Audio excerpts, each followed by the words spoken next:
Shalom pemirsa dimanapun Anda berada, salam jumpa kembali bersama kami umat-umat Tuhan dari Gereja Masih Advent hari ke-7 Jemaat Timoho Yogyakarta dalam diskusi pelajaran Sekolah Sabat kali ini.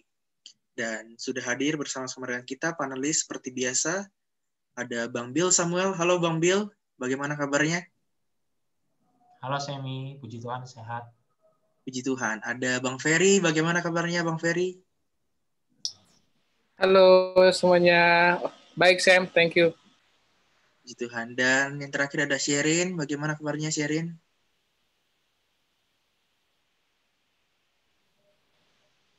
Baik. Oke, baik, puji Tuhan. Dan kami mengharapkan Bapak Ibu, pemirsa dimanapun Anda berada dalam keadaan sehat dan baik-baik saja. Baik, sebelum kita memulai, saya mengundang Bang Ferry untuk membukanya di dalam doa. Silakan Bang Ferry.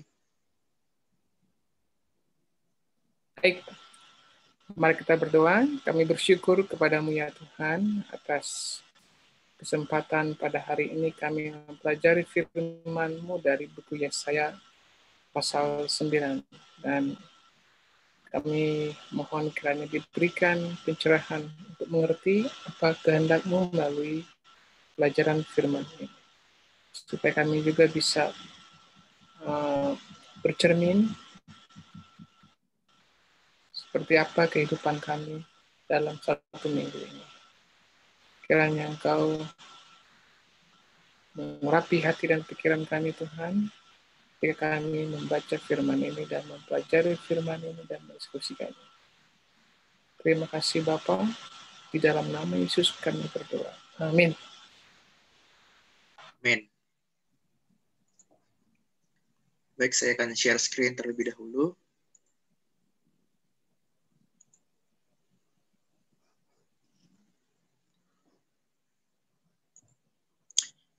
Baik, pemirsa dimanapun Anda berada, kita sudah tiba di pelajaran yang kelima dari Sekolah Sabat kita, dan ada judul yang menarik sepanjang minggu ini, yaitu Raja Damai yang Mulia. Nah, saya meminta dulu Bang Bill, kira-kira pelajaran kita ini membahas fokusnya mengenai apa, dan boleh dilanjutkan di hari Minggu dengan topik akhir masa suram Galilea. Silakan Bang Bill, boleh diuraikan. Baiklah, Semi dan teman-teman semua, saudara-saudara semua. Kita di pelajaran yang kelima, ayat hafalannya diambil dari Yesaya 9 ayat yang kelima. Dikatakan di sana, sebab seorang anak telah lahir untuk kita, seorang putra telah diberikan untuk kita. Lambang pemerintahan ada di atas bahunya dan namanya disebutkan orang. Penasihat ajaib, Allah yang perkasa, Bapa yang kekal dan Raja damai. Nah, ini adalah bercerita, dan dari 4 identitas ini kalau kita lihat ya, cerita mendeskripsikan seorang anak ini yang diambil menjadi judul adalah yang paling terakhir, Raja Damai ya. Jadi ada penasihat yang ajaib, Allah yang perkasa, Bapa yang kekal, dan Raja Damai. Nah, ayat ini sering sekali dipakai ya, dan mungkin banyak orang yang sudah tahu. Kita akan membahas tentang siapa di pelajaran ini, namun kita akan melihat kembali konteks terhadap masa di Nabi Yesaya pada saat itu. Nah, jadi kita akan melihat permasalahan pada saat itu seperti apa dan kenapa sampai keluar ayat hafalan inilah istilahnya. Kenapa sampai dikeluarkan nubuatan ini.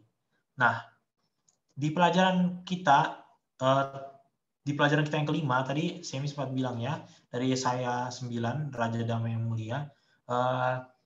Tapi di buku pelajaran Sekolah Sabat kita dan akan lebih baik lagi apabila kita melihat sampai di pasal yang ke-12. Jadi nanti sampai hari Kamis kalau tidak salah, itu kita sudah sampai di pasal yang ke-12. Jadi bisa dibilang untuk bahan bacaan kita adalah dari Yesaya 9, 10, 11, dan 12. Tidak terlalu panjang dan cukup berurutan dan ya masih di dalam peristiwa yang sama seperti itu.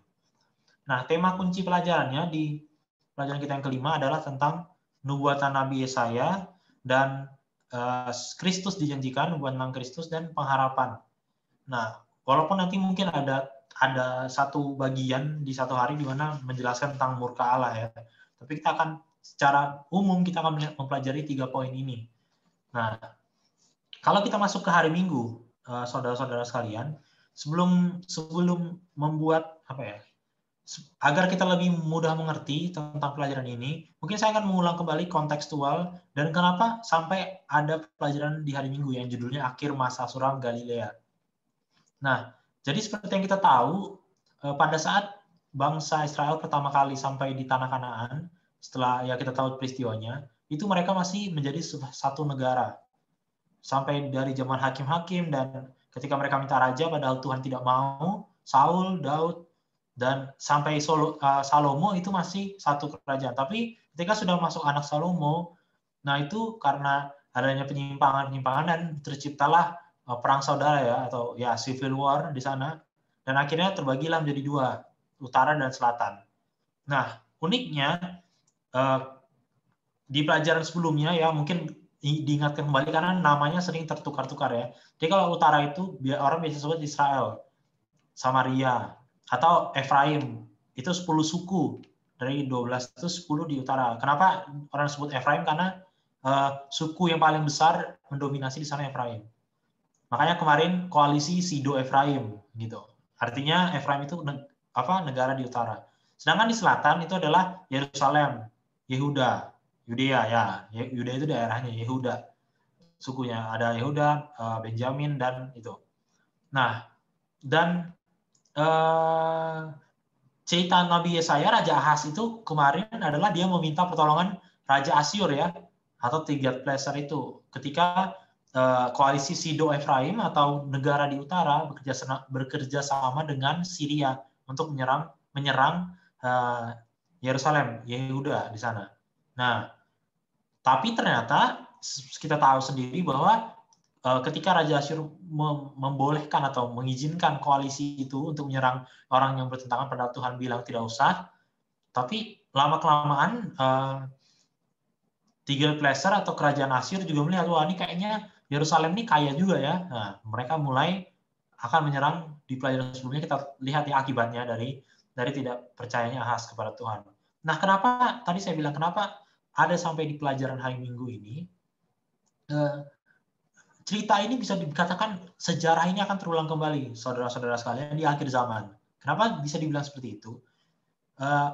Kalau kita lihat, ini kan 500 tahun sebelum Yesus. Kalau kita lihat di zaman Yesus, ada seperti status sosial yang sangat tinggi, perbedaan sosial, di mana orang Yahudi, sebutan orang Yahudi adalah keturunan Yehuda. Orang Yahudi, Yehuda, itu tidak suka melihat orang Samaria, karena Samaria adalah bagian dari 10 suku yang di atas. Kenapa? Karena pada saat kan Ahaz minta tolong kepada Asyur, tolong musuh dari musuhku, gitu kan.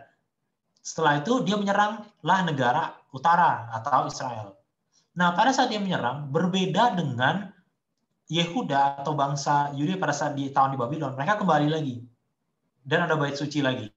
Tetapi 10 suku di utara ini, mereka tidak kembali lagi. Jadi mereka kawin campur bersama Raja Asyur, orang Asyur maksudnya. Damaskus, Niniwe, dan sebagainya macamnya.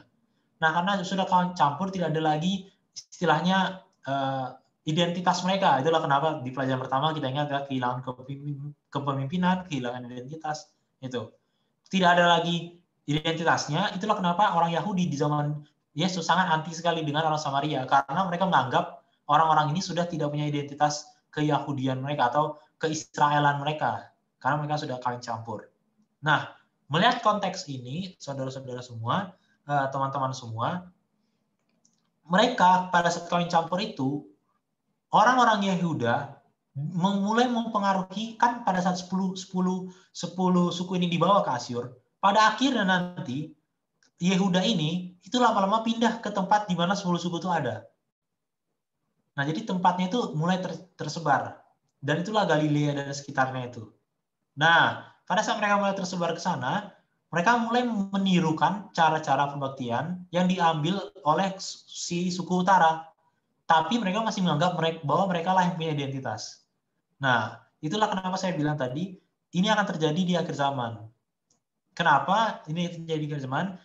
Pada awalnya, pengikut Tuhan itu satu dan mulai terpecah karena satunya mengikut Babylon. Mengikut kekafiran.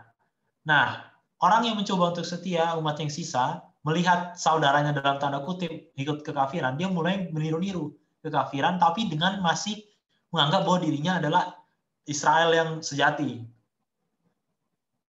Nah, itulah. Tapi pada akhirnya kompromi ini akan ada. Contohnya Ahaz. Pada akhirnya dia akan kompromi juga.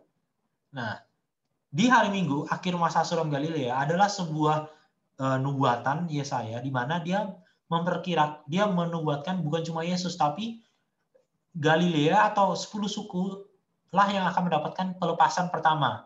Jadi mereka yang pertama kali ditawan, mereka juga yang akan mendapatkan terang itu. Terang itu dalam maksud ini Yesus.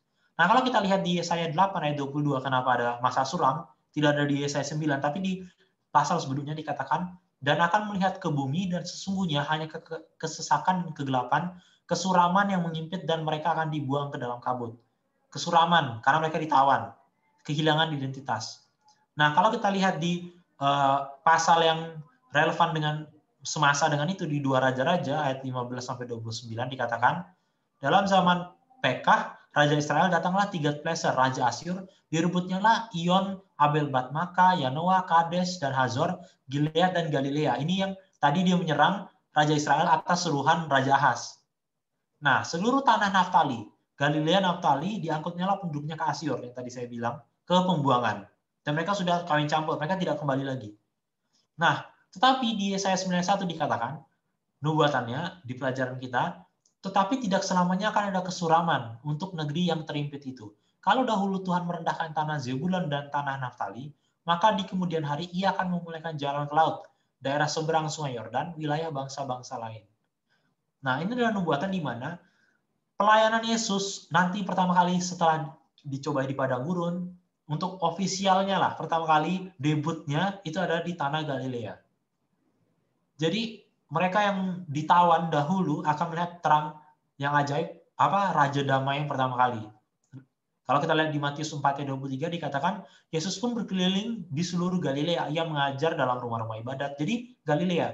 Bahkan kalau kita lihat ke-12 murid pun itu kebanyakan orang Galilea.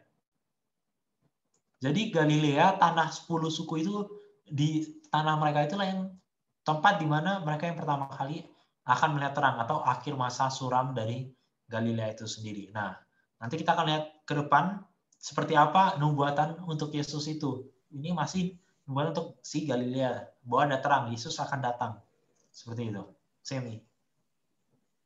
Wah, menarik sekali. Jadi sangat jelas ya sejarahnya dari bangsa Israel dan juga Yehuda. Ada gap antara Yehuda dan Samaria, tapi Tuhan ada satu janji untuk mendamaikan mereka ya.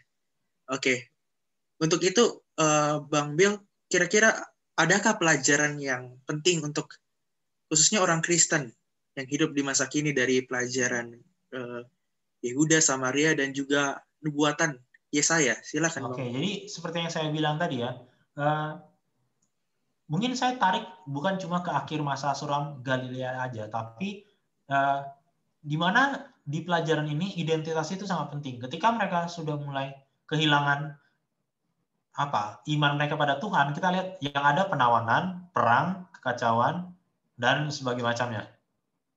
Jadi walaupun Tuhan menubuatkan bahwa mereka akan melihat terang, tapi pada akhir zamannya, yang kita sudah lihat sendiri, entah itu di zaman ini atau zaman-zaman sebelumnya, perang itu akan selalu ada, gitu ya.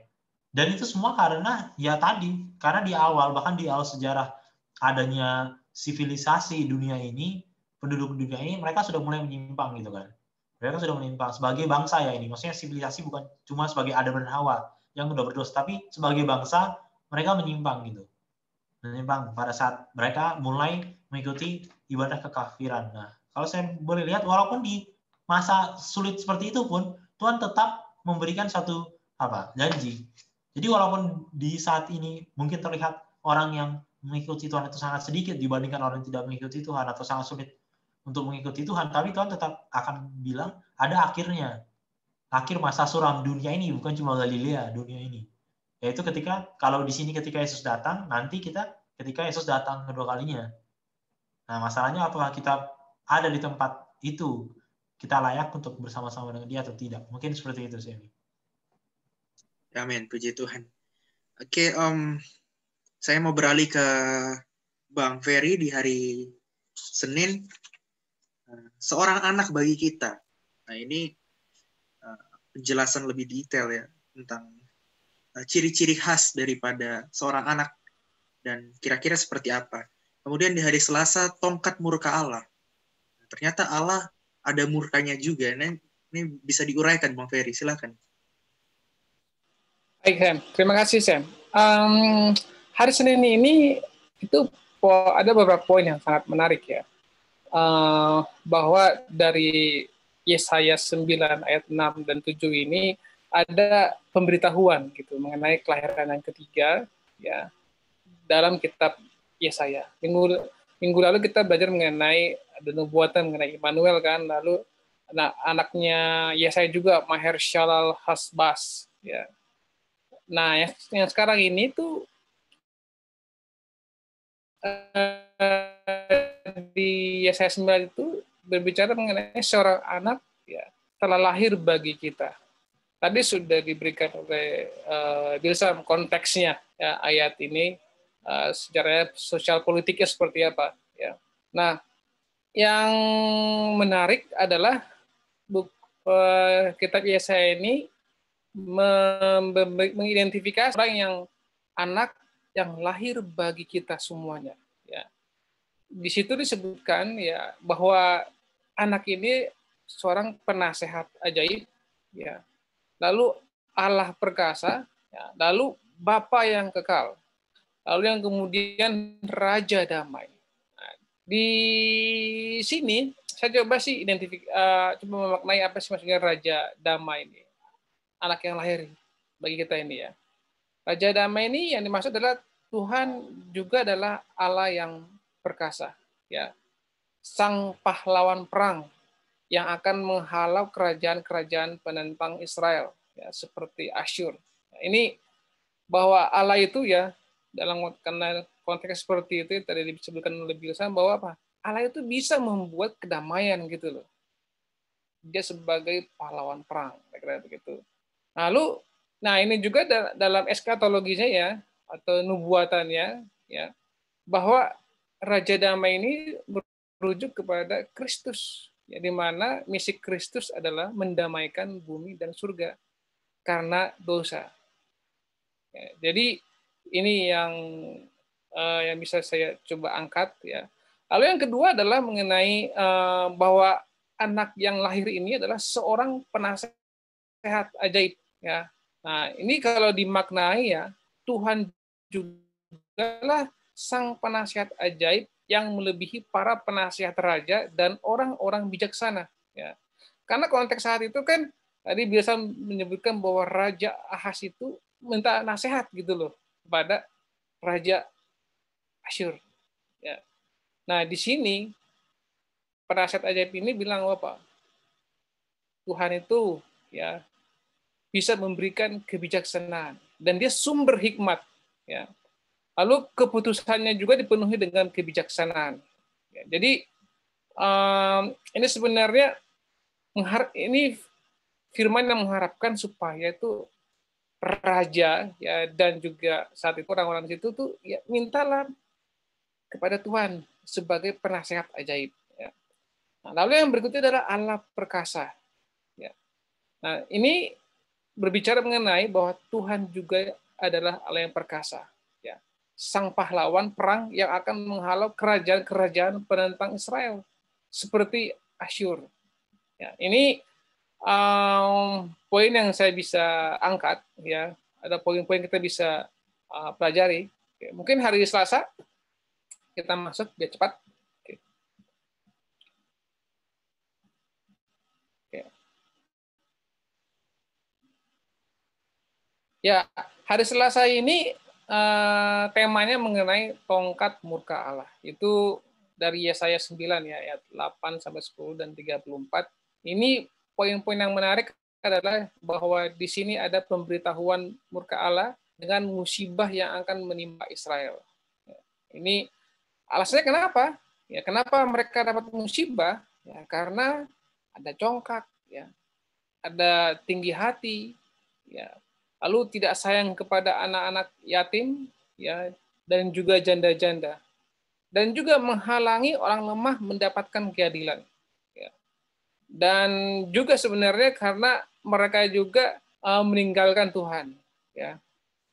Nah, lalu di hari Selasa ini juga ada poin yang menarik yang kita bisa angkat itu mengenai hukuman yang bertahap. Ya, ini dalam bentuk musibah ya. Nah, ada yang menarik di sana bagaimana Tuhan ketika menghukum itu, ya, itu bertahap gitu loh, tidak langsung sekali hukum habis semuanya, nggak begitu. Tapi ada tahapnya, oke? Kasih dulu yang ringan, ya, lalu kemudian naik lagi levelnya, oke? Kenapa? Ya karena Allah ingin tidak ada yang binasa. Semua berbalik kepadanya dan bertobat. Itulah keinginan Tuhan dan kerinduan Tuhan. Ya, mengapa Tuhan membuat hukuman yang bertahap? Oke. Di Yesaya ini ada contoh-contoh ya hukuman seperti apa? Ya, yang pertama adalah Allah membangkitkan lawan-lawan untuk menyerang dan menggerakkan musuh-musuh mereka. Dan itu benar-benar terjadi. Ya, kenapa? Karena mereka tidak mengindahkan peringatan dari Tuhan. Oke. Nah, ini juga berbicara mengenai di sini mengenai kehendak bebas ya, yaitu sebagai anugerah Allah. Ya, kehendak bebas itu diberikan kepada kita. Kenapa? Karena ya ketika itu bangsa Israel atau bangsa Yehuda ya, atau raja ya punya kebebasan gitu loh untuk menentukan.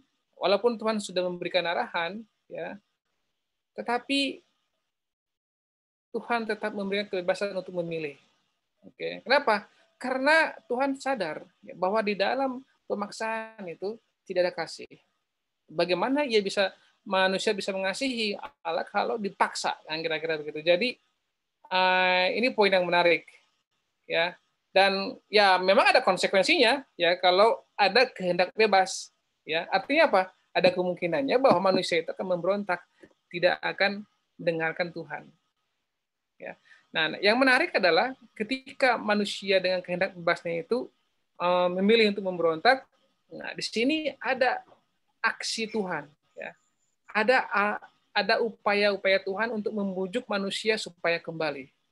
Nah, ini poin yang menarik sebenarnya di pelajaran hari Selasa, Sam. Kira-kira begitu, Sam, secara singkatnya, Sam. Terima kasih, Sam. Baik, terima kasih. Di hari Senin, bahwa misi Kristus mendamaikan surga dan dunia dari dosa. Dan kemudian ada tongkat murka Allah, hukuman Allah ya. Saya mau kutip tadi ada pembahasan dari Bang Ferry tentang hukuman Allah itu ada bertahap ya, secara bertahap ya. Nah, kalau kita lihat perbandingan di dalam Imamat 26 itu tentang kutuk dan juga penderitaan umat-umat Allah dari pelajaran hari Selasa di Yesaya 9. Itu mengapa Allah menghukum umatnya secara bertahap dan bukan sekaligus. Dan kira-kira apa yang dinyatakan di sini tentang karakter Allah dan tujuannya. Nah, seperti apa ini Bang Ferry? Ya, terima kasih Sam. Ya. Nah, ini kalau kita rujuk Imamat 26 ya, kalau saya lihat di sini di ayat 1 ya, ada sebenarnya kata-kata firman Tuhan di sini ya. Tetapi jikalau kamu tidak mendengarkan aku dan tidak melakukan segala perintah itu, ya, jika kamu menolak ketetapanku, ya, aku akan membuat seperti ini. Ya, aku akan mendatangkan kejutan atasmu. Batu kering, demam, ya, lalu membuat mata rusak dan jiwa merana. Oke, itu. Oke. Lalu yang kedua adalah, nah ini ada menarik lagi nih di ayat seterusnya. Dan jikalau kamu dalam keadaan yang demikian pun tidak mendengarkan aku, nah ya, sekarang ini udah mulai naik ke tahap berikutnya. Oke. Maka aku akan lebih keras menghajar kamu, ya, sampai 7 kali lipat karena dosamu. Ya, ini bertahap ya. Tadi ringan, sekarang udah lebih keras. Ya. Nah, kalau kita bisa lihat di sini ya, seperti saya bilang tadi, ya ini adalah cara Tuhan ya untuk mengingatkan kita ya supaya kita bertobat. Ya. Dan ini adalah bentuk kasih sebenarnya ya. Sama seperti orang tua kita ya, ketika kita melawan ya nanti ya kalau kamu tidak menurut nanti saya kita kasih uang jajan, kan gitu. Nah, nggak juga kita tetap melawan orang tua kita. Lalu kemudian, oh baik, kalau kamu nggak mau, ya udah diambil rotan, kan gitu ya, dipukul. Ya, tapi itu semuanya apa? Karena itu bentuk kasih sayang orang tua kita kan, supaya kita apa? Supaya kita mau mendengarkan. Kenapa? Supaya kita jangan merusak diri kita. Jangan sampai kita membahayakan diri kita dengan apa? Segala bentuk-bentuk kekonyolan kita. Ya. Nah itu juga dalam cerita ini ya, bagaimana itu Tuhan itu sangat mengasihi kita. Dia akan menghukum kita itu secara bertahap demi bertahap. Ya tujuannya apa? Supaya kita bertobat. Kira-kira begitu, Sam. Ya, ada kasih Tuhan ya. Terima kasih Bang Ferry, puji Tuhan. Saya mau beralih ke Sherin di hari Rabu dan Kamis. Ada judul yang menarik juga. Akar dan cabang menjadi satu. Ini seperti apa nih? Kemudian di hari Kamis, Engkau menghibur aku. Yesaya 11 dan Yesaya 12. Silakan Sherin, boleh diuraikan. Baik, untuk hari Rabu dan hari Kamis, kita mulai belajar dari Yesaya 11 dan 12. Seperti yang sudah disinggung oleh Kabil di awal, sempat dibilang, ada pengharapan bagi bangsa yang tertindas ini. Nggak selamanya bangsa ini akan dikucilkan. Nah, di Yesaya 11 dan 12 ini adalah satu nubuatan penghiburan dari Allah kepada bangsa Yehuda yang sudah tertindas ini. Di Yesaya 11 kita belajar tentang nubuatan Yesaya, dan di Yesaya 12 nanti kita belajar tentang satu mazmur yang dinyanyikan. Dua-duanya sama mengenai penghiburan dari Allah kepada bangsa yang tertindas ini. Jadi apa sih penghiburan yang dinubuatkan ini, atau lebih tepatnya siapa sih penghiburan ini? Dalam Yesaya 11 kalau kita membaca ayat 1 sampai ayat 5, di sana disebutkan di ayat 1 tunas dan tunggul Isai. Dalam Yesaya 11 ayat 1 juga bisa dilihat Zakaria 3 ayat 8 dan 6 ayat 12. Kalau kita tahu tunggul adalah satu sisa ketika pohon yang sudah besar ditebang dan sisa bagian bawahnya dan akarnya yang tertanam ke bawah tanah. Metafora yang sama ini digunakan dalam Daniel 4 ayat 10 hingga 17 dan 20 hingga 26. Ini saat mendeskripsikan kerajaan Nebukadnezar. Nah, saat Raja Nebukadnezar menjadi angkuh, nah, bisa dibaca sendiri, metafora yang sama digunakan di saat ini. Dan di sini dibilang adalah tunggul Isai. Itu artinya adalah, kalau di Nebukadnezar dikatakan kerajaanmu raja akan sementara menjadi seekor lembu. Artinya kerajaannya sementara tidak dikuasai oleh dia dan dia runtuh. Seperti di sini, jadi mewakili pendapat bahwa ketika dikatakan tunggul Isai, itu artinya dinasti Daud, yaitu anak Isai, akan kehilangan kuasanya. Nah, kemudian di bagian B-nya dibilang, dan taruk yang akan tumbuh dari pangkalnya akan berbuah. Taruk adalah satu tunas. Dibilang sebuah tunas akan tumbuh dari pemerintahan Daud yang sudah runtuh. Nah, jadi apakah tunas itu yang tumbuh? Berarti kan itu adalah satu pemerintahan atau seorang pemerintah yang berasal dari keturunan Daud. Itu tunas. Kemudian tentang taruk dari pangkal Isai. Kita juga menemukan dalam Wahyu 22 ayat 16. Ini adalah definisi yang paling gamblang menyatakan siapa. Wahyu 22 ayat 16 mengatakan, Aku, Yesus, telah mengutus malaikatku untuk memberi kesaksian tentang semuanya ini kepadamu. Bagi jemaat-jemaat, aku adalah tunas, yaitu keturunan Daud, bintang timur yang gilang gemilang. Jadi dari Wahyu 22 ayat 16 kita mengetahui bahwa Yesus ini adalah tunas atau keturunan Daud. Di sini hal yang menarik. Kita akan mengikuti beberapa ayat ini. Kemudian kita buka Lukas 3 ayat 23 Lukas 3 ayat 23 hingga 31. Itu adalah satu silsilah runtutan daripada Daud hingga Yesus. Yesus hingga Daud. Dan jadi Yesus datang dari keturunan Daud. Kemudian Daud, Lukas 3 ayat 38 masih dalam silsilah yang sama sampai ke Adam yang dikatakan juga anak Allah. Jadi dari sini kita mengetahui Yesus yang adalah tunas adalah keturunan Daud, adalah keturunan Adam yang adalah anak Allah. Nah, sedangkan kita mengetahui dalam Yohanes 1 ayat 1 sampai 3 dan ayat 14 kita semua mengetahuinya. Pada mulanya adalah firman. Firman itu bersama-sama dengan Allah dan firman itu adalah Allah. Dan di ayat 14 firman itu telah menjadi manusia dan diam di antara kita. Jadi di sini mengatakan firman yang menciptakan dunia adalah firman juga yang berubah menjadi manusia. Itu artinya Yesuslah yang menciptakan manusia. Jadi maksudnya daripada judul sekolah sahabat kita adalah yang saya menjadikan satu kalimat, Yesus yang adalah keturunan Daud, yang adalah keturunan Adam, yang adalah ciptaan Allah, diciptakan oleh Yesus. Jadi Yesus di saat yang bersamaan adalah pencipta juga keturunan Daud. Begitu. Kemudian dalam Yesaya 11 ayat 1 sampai 5 dijelaskan satu pemerintahan yang begitu baik, selaras dengan perintah-perintah Tuhan. Dan kita juga mendapatkan dalam Yesaya 10 ayat 20 hingga 22 sisa orang Israel akan bertobat dan di sana akan ada keadilan yang meluap-meluap.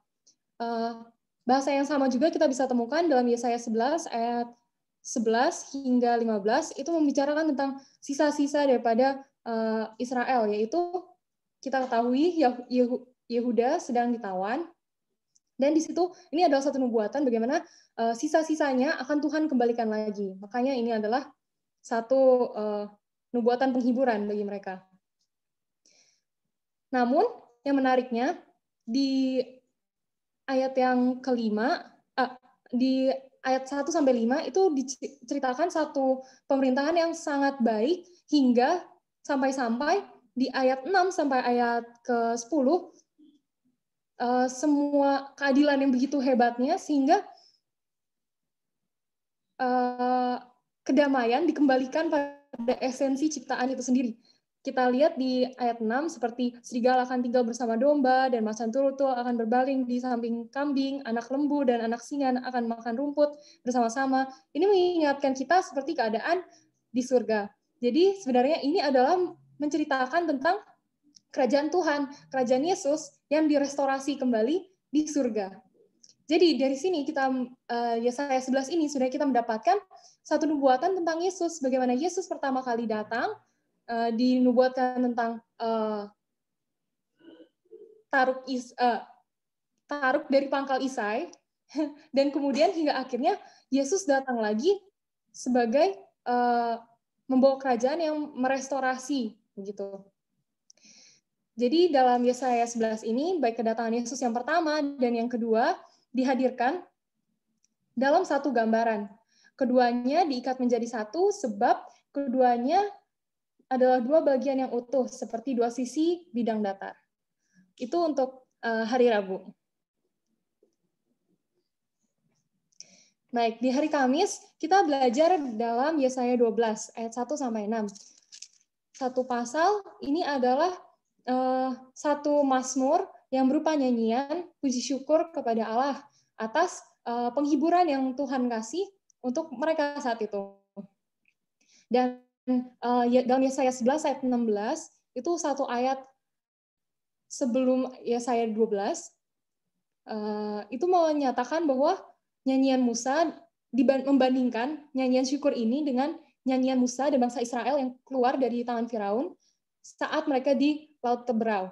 Kita bisa baca dari Keluaran 15. Juga dalam nyanyian yang sama kita bisa baca di Wahyu 15 yang mirip-mirip, Wahyu 15 ayat 2 sampai 4. Jadi ketiga nyanyian ini memiliki kemiripan, yaitu sebuah nyanyian syukur atas Tuhan yang melepaskan mereka dari kesusahan. Seperti itu. Yesaya 12 ayat 2 mengatakan, sungguh Allah itu keselamatanku. Aku percaya dengan tidak gemetar, sebab Tuhan Allah itu kekuatanku dan mazmurku. Ia telah menjadi keselamatanku. Dalam ayat ini hampir menyatakan dengan sangat gamblang siapakah yang dibicarakan di sini. Kalau kita ingat dalam pelajaran kita 2 minggu lalu, apa arti nama daripada Yesus? Itu adalah Tuhan itu keselamatanku. Dengan ditambahkan kata kerja, keselamatan dari Tuhan. Itu dikatakan dalam satu ayat sebanyak 2 kali. Yang pertama, sungguh Allah itu keselamatanku, dan di bagian terakhir diucapkan lagi, ia telah menjadi keselamatanku. Kemudian Yesaya 12 ayat 2 kita belajar bahwa Tuhanlah yang berarti mengerjakan keselamatan itu, dan Tuhanlah sendiri menjadi keselamatan itu. Jadi Tuhan yang mengerjakan, Tuhan adalah keselamatan itu sendiri. Di ayat 6 kita bisa baca, berserulah dan bersorak-sorailah hai penduduk Sion, sebab yang Maha Kudus Allah Israel agung di tengah-tengahmu. Apa ini mengingatkan sesuatu lagi, sama seperti pelajaran 2 minggu lalu kita belajar, Allah berserta di tengah-tengah kita. Itu artinya Immanuel. Kemudian kita bisa baca juga lebihnya dalam Yohanes 1 ayat 4, Tuhan bukan saja membuat mujizat-mujizat, Tuhan itu mujizat yang terbesar yang Tuhan lakukan, Tuhan menjadi manusia untuk menyelamatkan kita. Dalam 2 Korintus 5 ayat 21, bukan saja Tuhan menanggung dosa manusia, ia menjadi dosa agar ia disalibkan dan menebus kita dari dosa. Kemudian bukan saja ia membawa damai, ia sendirilah adalah damai. Dalam Efesus 2 ayat 14. Jadi, jika kita melihat yang seperti ini, tidak heran maka dalam Yesaya 11 ayat 10 dikatakan, pangkal Isai, yaitu Yesus, menjadi tanda bagi bangsa-bangsa. Karena dalam kacamata penebusan, Tuhanlah yang melakukan semuanya. Seperti itu. Mungkin seperti itu, Bang Semi. Amin, puji Tuhan.